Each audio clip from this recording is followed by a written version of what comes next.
Bonjour mes frères, mes sœurs, je suis très ravi de vous retrouver en ce jour pour vous apporter des nouvelles qui ne sont pas forcément réluisantes, qui ne sont pas forcément bonnes. Mes frères, mes sœurs, il s'agit de la situation actuellement en Côte d'Ivoire. Vous savez, cette année est une année électorale en Côte d'Ivoire. Et comme on le sait, les années de ce genre ne se sont jamais toujours pas bien passées.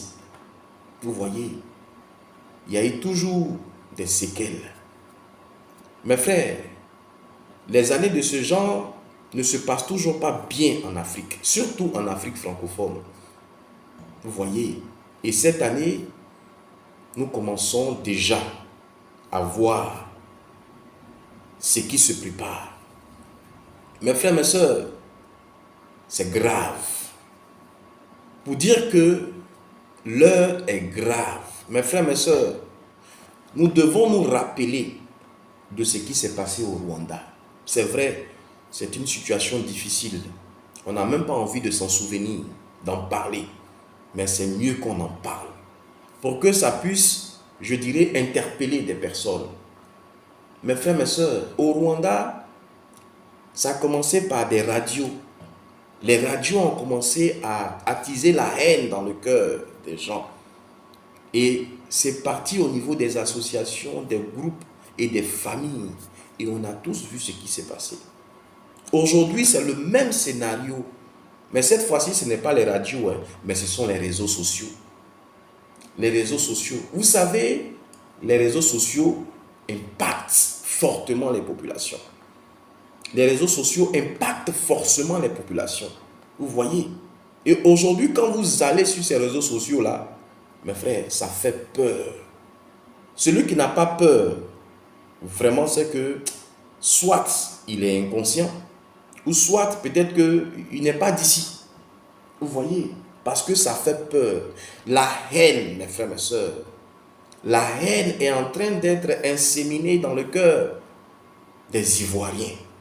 On a comme l'impression qu'il y a un mauvais esprit qui s'est emparé des Ivoiriens. Des choses que nous avons oubliées sont en train de ressurgir. Les colères passées sont en train de ressurgir. Les gens sont en train de ramener ces colères-là. Il y a beaucoup de mauvais propos. C'est comme si c'est fait à dessein. C'est comme si les gens en voulaient aux Ivoiriens. C'est comme s'il y a des gens qui voulaient exterminer les Ivoiriens. Parce que je ne peux pas comprendre cette méchanceté. Vous voyez ça? Allez-y aujourd'hui sur les réseaux sociaux. Et vous allez voir la guerre qui a commencé. Vous voyez, il y a des clans qui sont en train de s'établir. Il y a des gens qui encouragent, qui incitent aux clans que j'appelle les clans des pros. Les pros ceci, les pros cela, les pros comme ça. Et ensuite, il y a d'autres personnes dans ces clans-là. Ils sont chargés de diviser ces clans-là. Vous voyez? Et il y a des gens qui s'attaquent à des populations parce que toi, tu es tel ethnie. Voilà ce qui s'est passé. Donc, je vais te faire la même chose. Vous voyez? Il y a des propos du genre. Vous qui êtes au pouvoir, restez au pouvoir parce que si vous laissez le pouvoir, on va vous faire la même chose que vous nous avez fait. Moi, je ne sais pas ce qu'ils se sont fait, mais ces propos-là, est-ce que ça peut amener quelqu'un à laisser le pouvoir? Est-ce que ça peut amener quelqu'un à laisser le pouvoir? Non. Parce qu'il ne s'agit plus maintenant d'élection, parce que c'est ma vie qui en dépend. Si je laisse, je suis mort. Mes enfants sont morts, ma femme est morte, ma famille, c'est fini. Donc je ne vais pas laisser parce que je sais sûrement ce que je t'ai fait. Vous voyez ça? Donc forcément, ce monsieur-là, il n'est plus regardant sur les lois, sur les droits. Il cherche à protéger sa vie. Si c'était toi-même qui étais à sa place, tu allais faire la même chose. Vous voyez? C'est la vérité. Mes frères, des souvenirs, ce qui est passé il y a longtemps là, c'est maintenant dans le temps d'élection encore, on ramène ça du genre, celui-là qui avait gagné, celui-là qui n'avait pas gagné. Et puis ça arrive à quoi? Mes frères, il y a un plan d'extermination des Ivoiriens. Et c'est à cela que je veux vous interpeller. Il y a un plan d'extermination des Ivoiriens parce que on ne peut pas comprendre, ce n'est pas possible. Il y a un plan d'extermination qui est sur les Ivoiriens. Vous voyez, Il y a un esprit de mal qui est en train d'attiser la haine pour que ce qui s'est passé au Rwanda se passe en Côte d'Ivoire. Mes frères, mes sœurs, c'est la vérité. Et au vu de ce qui se prépare, au vu de ce qui se voit, s'entend sur les réseaux sociaux, mes frères, pour nous là, ce sera grave, plus intense que pour le Rwanda. C'est la vérité. Ce sera plus intense, mes frères. Il y a même des pays étrangers qui en veulent aux Ivoiriens. On voit, on entend. Parce que quand ils s'adressent, ils disent non, ce sont nos autorités. On aime les Ivoiriens, mais ce sont nos autorités. C'est vrai, vous pouvez aimer les Ivoiriens. Mais si vous venez vers les autorités là, les enlever là, c'est pas vous n'allez pas les enlever par une salutation. Vous allez utiliser les armes. Mais les armes là, ça va impacter qui? La population. Vous voyez, mes frères, il y a des bruits de guerre. Il y a des bruits de guerre. Il y a des clans, il y a des haines qui s'établissent entre les ethnies. Parce qu'en Côte d'Ivoire, nous sommes 60 ethnies. Ça parle des villages. Vous allez dans mon village, voilà ton village. En fait, c'est grave. Et je veux vraiment attirer l'attention des Ivoiriens. Je veux vraiment interpeller les Ivoiriens. Mes frères, mes sœurs, nous pouvons mettre fin à cela. Nous devons et nous pouvons mettre fin à cela avant qu'il ne soit trop tard. Parce que, mes frères, aucun Ivoirien ne sera épargné. Aucun étranger vivant en Côte d'Ivoire ne sera épargné. Parce qu'avant qu'on te dise qui tu es là, on va te tirer une balle. C'est la vérité. Mes frères, on sait quand ça commence, mais on ne sait pas quand ça finit. Vous voyez? Et quand vous voyez des signes, mais disposez-vous. Vous ne pouvez pas voir ces signes-là et puis vous allez dire non, il n'y aura rien, c'est bon, continuez à boire votre vin dans vos salons, continuez à manger vos plats et puis allez tranquillement. Mes frères, quand vous voyez ça là, disposez-vous. Mes frères, mes soeurs, même si toute la nation ivoirienne ne se dispose pas, mais il y a des personnes qui sont sensées, qui sont intelligentes et c'est à ces personnes-là que je veux m'adresser. Pour que mes frères, mes soeurs, nous puissions nous lever et mettre fin, arrêter ce processus d'extermination des Ivoiriens. Arrêter ce processus, nous pouvons l'arrêter et nous devons l'arrêter les Ivoiriens. Vous voyez ça? Nous sommes africains et en Afrique on dit tous les problèmes peuvent être solutionnés. Tous les problèmes, mes frères, mes sœurs, peuvent être solutionnés. Et il y a la solution à tous les problèmes si vraiment on s'y penche. Si on accorde du temps à la réflexion, si on se dispose là, on peut trouver des solutions. Quand on dit qu'il n'y a pas de solution là, c'est à dessein, c'est fait exprès. Les gens ne veulent pas de solution qui est là. Sinon, il y a solution à tout. Et la solution qui se présente à nous face à ce grand danger, ivoirien, c'est Dieu. C'est Dieu. Oui, mes frères, mes soeurs, c'est Dieu. La seule chose qui se présente à nous, c'est Dieu. Vous voyez, je vais vous expliquer quelque chose et puis on va comprendre. Vous voyez, généralement, quand quelqu'un expérimente quelque chose et que toi tu te trouves dans cette même figure, il faut utiliser ce qu'il a utilisé pour t'en sortir. C'est logique. Regardez l'histoire du peuple de Dieu qui sortait de l'Égypte. Vous voyez, arrivé à un certain moment, ils s'étaient confrontés quoi? À la mer Rouge. La mer Rouge. Mais il n'y avait plus d'issue, il n'y avait plus de passage. Mais derrière, il y avait les Égyptiens qui arrivaient au galop. Donc, ils étaient pris entre le marteau et l'enclume. Il n'y avait pas d'issue, l'impasse totale. Il n'y avait pas d'issue, mes frères et sœurs. C'est la même chose comme la Côte d'Ivoire. Mes frères, je ne pense pas que cette situation-là pourra être évitée. Il n'y a aucun dialogue qui pourra mettre fin à ça. Parce que les gars vont venir au dialogue avec beaucoup d'hypocrisie.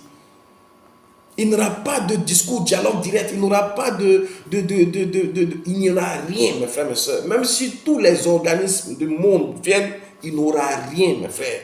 Parce qu'il s'agit de la vie ou de la mort. Si moi je laisse là, je vais mourir. Vous voyez ça? L'autre dit, si je ne prends pas aussi, je vais mourir. Donc, c'est la mort. Vous voyez ça? Donc, c'est inévitable. Vous voyez? Comment ça a commencé là? On peut déjà prédire. Des gens viendront pour dire, oh, on peut éviter, oh, ne soyez pas alarmistes, ne soyez pas alarmants, ne soyez pas pessimistes, ne soyez pas... Mes frères, à chacun de voir. Mais moi, je dis que ça, là, on est dans une impasse. Il n'y a rien à faire. On va droit vers la guerre civile. On va droit vers la guerre civile. Je ne veux pas être noir, mais c'est une réalité. Pour que nous puissions trouver des solutions, les solutions ont été déjà trouvées pour certaines situations. On n'a qu'à les utiliser. Et c'est ce que je suis en train de vous présenter. Ce peuple qui était dans une impasse là, qu'est-ce qu'ils ont fait? Qu'est-ce qu'ils ont fait? Malgré eux-mêmes là, ils ont regardé à Dieu. Ils ont regardé à Dieu. Vous voyez, Dieu leur a demandé de s'asseoir. Dieu leur a demandé de s'asseoir. Devant, il n'y a pas route. Égyptiens arrivent derrière. Ils ne peuvent rien. Il n'y a plus de force. Il n'y a plus d'intelligence. Il n'y a plus rien. Vous avez fini ce que vous pouvez faire. Il n'y a plus rien. Dieu dit, asseyez-vous. Écoutez-moi. Regardez à moi. Vous voyez ça? Mais le fait de s'asseoir implique quoi? Implique l'humilité. L'humilité. Tu t'assois, rabaisse, assieds-toi. Mais Dieu n'a pas parlé à une seule personne. Il a parlé à un groupe. Donc, l'unité, le groupe, c'est l'unité. Donc Dieu dit dans ces cas de figure-là, où il n'y a plus d'issue, où tu vois le danger, où tu vois la mort venir au galop, là, il y a deux attitudes qui t'emmènent à permettre à Dieu de déclencher la solution. L'unité et l'humilité. Mes frères, au vu de ce qui se présente à nous là, nous devons regarder à Dieu.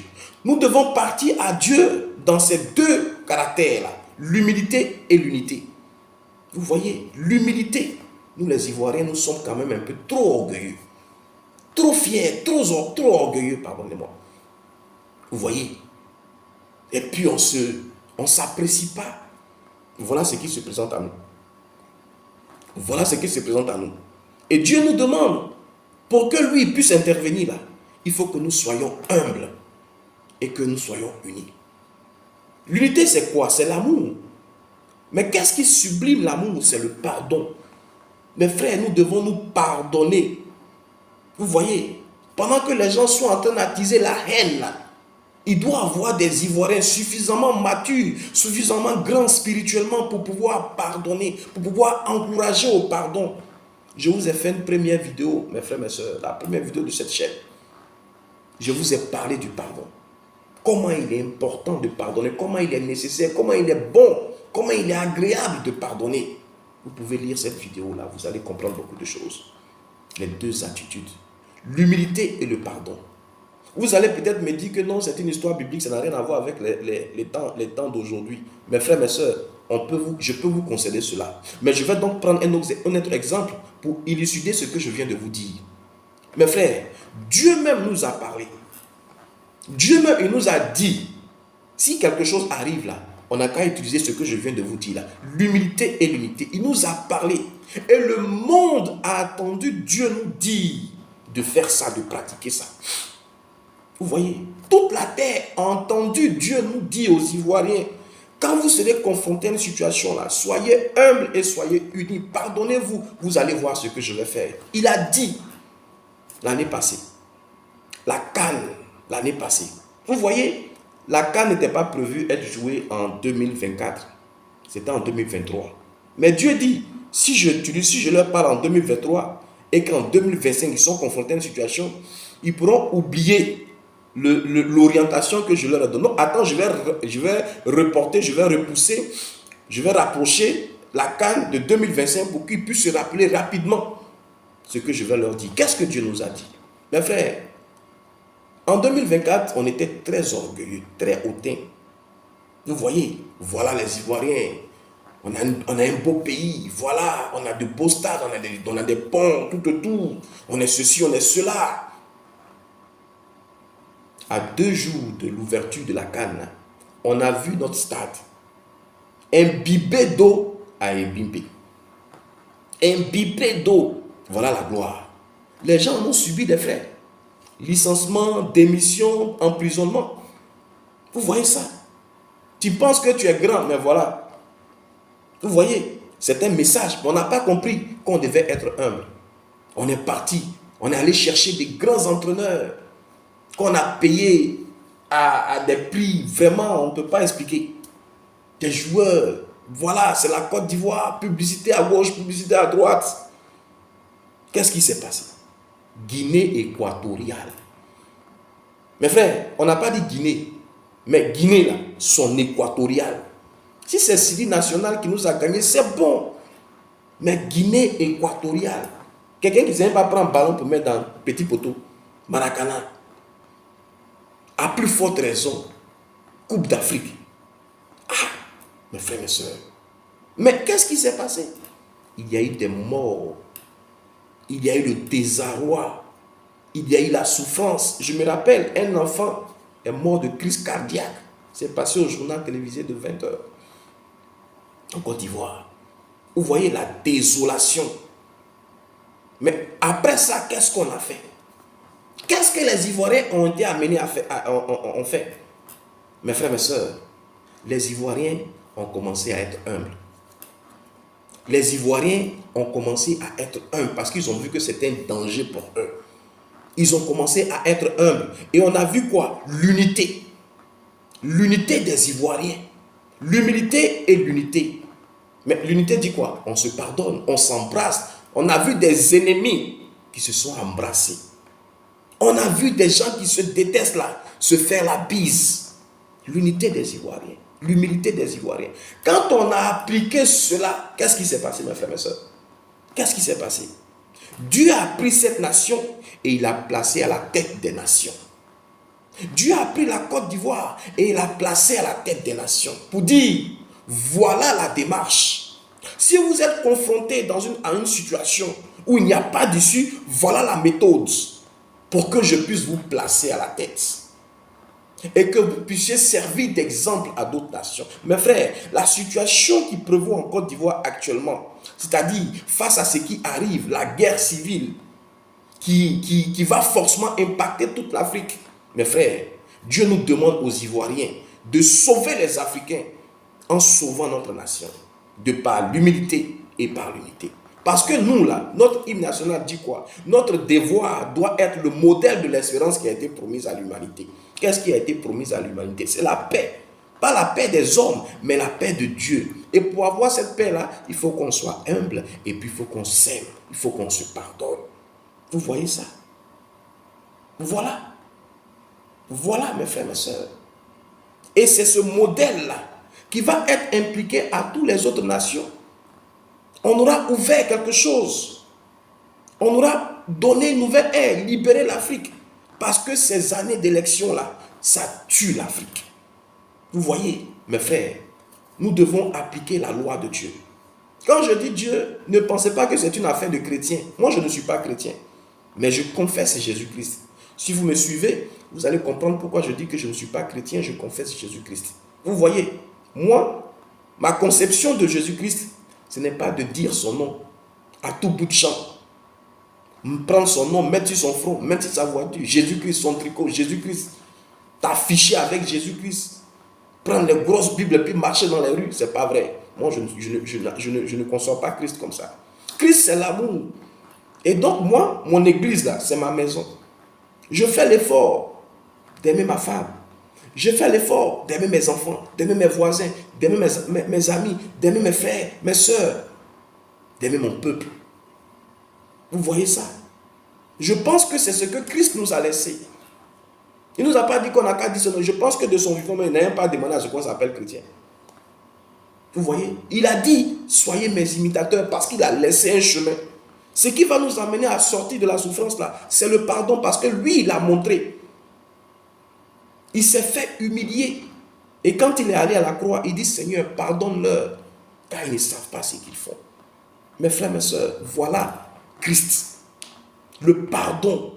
Les Ivoiriens doivent être Christ.